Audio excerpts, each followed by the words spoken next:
Eh bien, salut à toutes et à tous, bienvenue pour une autre vidéo. Et ici, cette fois-ci, on va voir et si Dolph Ziggler avait été un succès. Parce que pour moi, entre 2009 et 2013, il a une très belle carrière, c'est vraiment logique. 2009, c'est le petit nouveau qui essaye de faire ses preuves. 2010, il remporte ses premiers titres mid-card. 2011, il s'impose vraiment dans la mid-card. 2012, Mr. Money in the Bank, on voit qu'il commence à monter, commence à avoir des rivalités avec des gros noms comme Randy Orton, comme John Cena. 2013, c'est enfin le cash-in.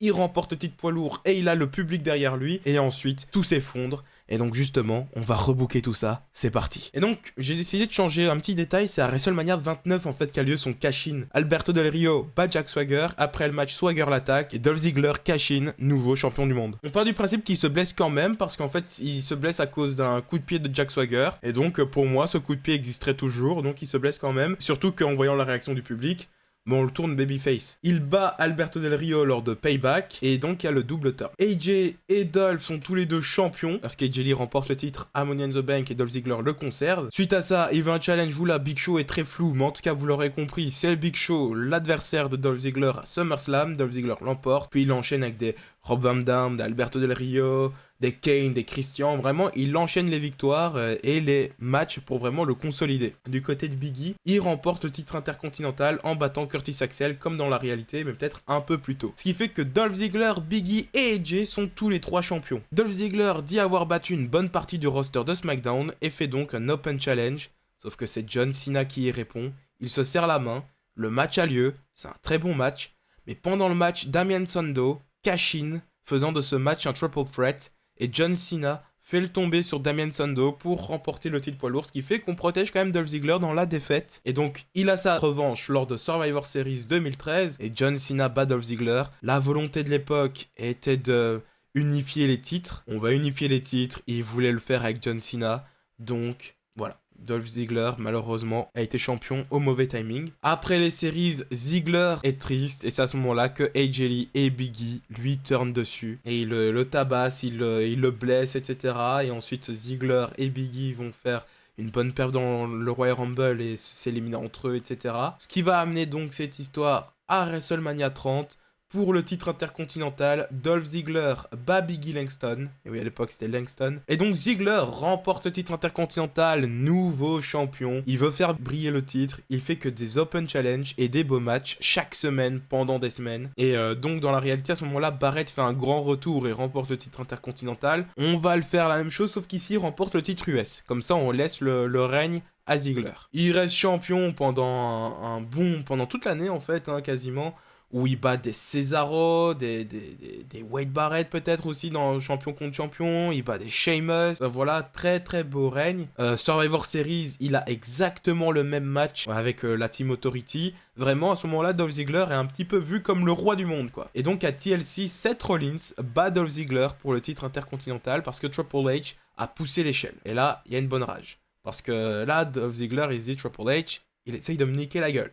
En même temps, c'est Dolph Ziggler qui a battu la Team Authority. Mais dans la réalité, ils en ont rien fait. Ici, on va voir que ça a une importance que ce soit lui qui ait battu la Team Authority. Au Royal Rumble 2015, c'est un Fatal 4-Way. Brock Lesnar remporte le match, mais c'est quand même un 4-Way. Mais par contre, ça va être du coup un tag team match ici. Dolph Ziggler et Sting font équipe pour battre Seth Rollins et Triple H. Cette fois-ci, Sting remporte son premier match. Évidemment. Franchement, ce tag team match, je pense qu'il pouvait vraiment avoir de la gueule. Donc voilà, cette fois-ci, grosse victoire avec Sting, avec une légende contre une légende. À WrestleMania, vraiment, la Dolph Ziggler est vraiment vue comme une grosse star. Il a une rivalité contre Seth Rollins qui cash in ce soir même.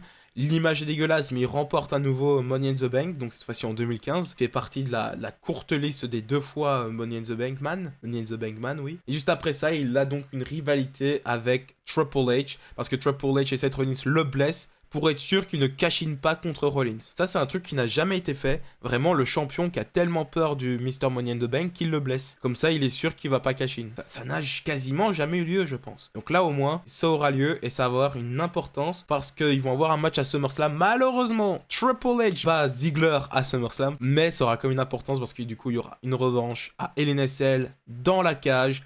Victoire de Dolph Ziggler. Lors des Survivor Series, Roman Reigns bat Dean Ambrose en finale comme dans la réalité parce que Seth Rollins se blesse. Et Dolph Ziggler cash in sur Roman Reigns, remporte le titre WWE et serre la main de Triple H. Ziggler est heel. En fait, Triple H dit qu'il a été impressionné par Dolph Ziggler. Il lui a mis des bâtons dans les roues pendant plus d'un an. Et Dolph Ziggler l'a impressionné, il a remporté la rivalité face à lui, donc autant choisir Dolph Ziggler comme nouvelle top star. Et Ziggler, là il est heureux, il se dit enfin je suis choisi, enfin c'est mon tour, j'accepte. Dolph Ziggler est donc le nouveau projet de l'Authority, et il bat Dean Ambrose, etc. Il bat beaucoup de personnes. Et Roman Reigns remporte le Royal Rumble 2016, qui n'était donc pas pour le titre. Cette fois-ci, comme c'est le chouchou, on va pas mettre le titre en jeu. Et Roman Reigns bat Dolph Ziggler pour le titre WWE dans le main event. Dolph Ziggler main event WrestleMania. Suite à ça, c'est plus ou moins la même histoire qu'il a par la suite, le Dolph Ziggler.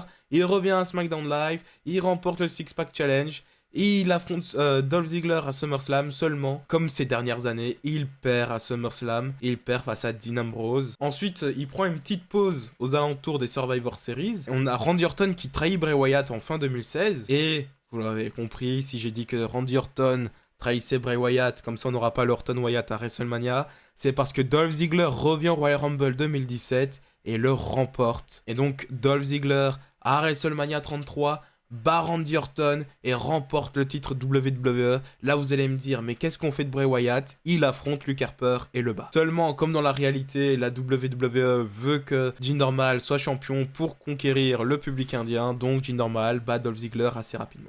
Ensuite, Ziggler remplace Orton dans la rivalité, c'est exactement la même. Et il fait une année 2017 en dents de scie, mais finit quand même l'année champion des États-Unis. Suite à ça, à WrestleMania 34, il arrive en tant que champion et repart en tant que champion en battant Jinder Mahal, Randy Orton, Rusev et Bobby Roode. Et il débarque à Raw en tant que champion US, mais se fait battre par Samoa Joe. The Miz, qui est toujours à Raw, il va jouer un petit rôle parce que là, ils vont avoir leur rivalité de No Mercy. Vous voyez la rivalité où Dolph Ziggler dit qu'il en a marre, qu'il remet sa carrière en jeu face au Miz, etc. Avec le retour de la Spirit Squad notamment. Cette rivalité a lieu, sauf qu'elle a lieu à SummerSlam 2018. Donc quasiment 2 ans plus tard. Et Drew McIntyre, qui dans la réalité revenait avec Dolph Ziggler, ici revient, mais solo. C'est lui qui va battre Kurt Angle dans son dernier match. Et oui, en effet, Baron Corbin, un petit peu derrière, là au moins on se dit qu'on va mettre un bon gros nom du présent. Donc c'est Dolph Ziggler, qui mine de rien est un plusieurs fois champion du monde à ce moment-là.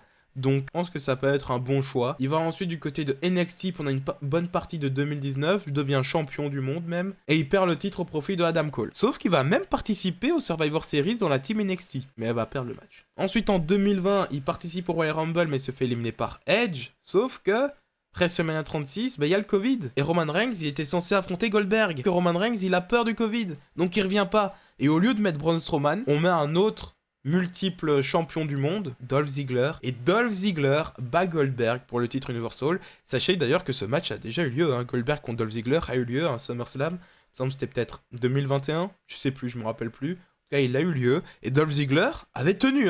Franchement, il avait pas mal tenu à ce moment-là. Franchement, ça peut passer. Surtout si on le construit vraiment comme une top star. Certes, physiquement, c'est peut-être pas le plus impressionnant. Mais quand tu regardes Seth Rollins, Seth Rollins, il est hyper bien construit. Ce serait pas étonnant de voir Seth Rollins battre Goldberg. On n'a jamais eu ce match, mais Seth Rollins peut clairement battre Goldberg. Et donc Dolph Ziggler pourrait battre Goldberg. Ensuite, il a le même règne, évidemment, que Braun Strowman, plus ou moins, avec une victoire de Roman Reigns avec le retour. Ensuite, il est drafté à Raw, il fait pas grand-chose, il rivalise avec le Hurt Business. Sauf que là, de nulle part, Dolph Ziggler remporte l'Elimination Chamber 2021 pour le titre WWE, nouveau champion de la WWE. C'est pour que, en effet, Drew McIntyre remporte le titre devant un public. Drew McIntyre bat donc Dolph Ziggler à WrestleMania 37, nouveau champion de la WWE, 3e fois. Après le match, Bobby Lashley attaque Drew et laisse The Miz cash in, nouveau champion de la WWE. Je me suis dit, autant faire cet angle-là à WrestleMania pour que c'est peut-être plus d'impact. Mais au moins, Drew a eu sa grosse victoire face à un public, il le méritait.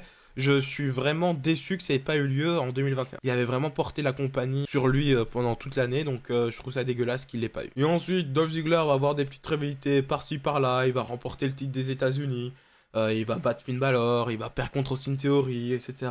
Mais sinon, plus grand chose. Il sera dans ce match-là, il sera rajouté, donc ce sera pas un Triple Threat, ce sera un Fatal 4-Way pour le titre intercontinental qu'il ne remportera pas. Il affrontera Seth Rollins dans la finale de Night of Champions pour le premier nouveau titre poids lourd. Mais malheureusement, il va échouer. Et ensuite, il va même affronter Damian Priest pour le titre poids lourd, mais il va échouer. Et il va finir par être l'adversaire surprise de Randy Orton. Il n'était pas prévu. Il était même limite pas prévu pour le show à ce moment-là. On n'avait personne. Donc, enfin, Kevin Owens s'est blessé, donc on s'est dit on va le mettre pour Ziggler. On n'a pas le petit moment de Joe Hendry, mais voilà, au moins c'est au profit d'une superstar qu'il mérite et qui a eu une belle carrière à la WWE. Et victoire de Randy Orton, bien évidemment. Voilà, c'est ce que j'aurais fait de Dolph Ziggler si j'avais voulu le construire comme une grosse star. J'y suis également resté réaliste. Je sais très bien que la WWE voulait plus faire des gros noms en Roman Reigns et Seth Rollins notamment. Donc c'est pour ça que quand il fallait favoriser Roman Reigns, je le favorisais. Parce que sinon ça n'aurait pas été réaliste. Sinon oui, je lui donne tous les titres et puis voilà, c'est comme ça qu'on le book et puis voilà. Non, non, j'essaie quand même d'être hyper réaliste. Mais en tout cas, voilà. Dites-moi ce que vous en pensez et on se retrouve dans une autre vidéo.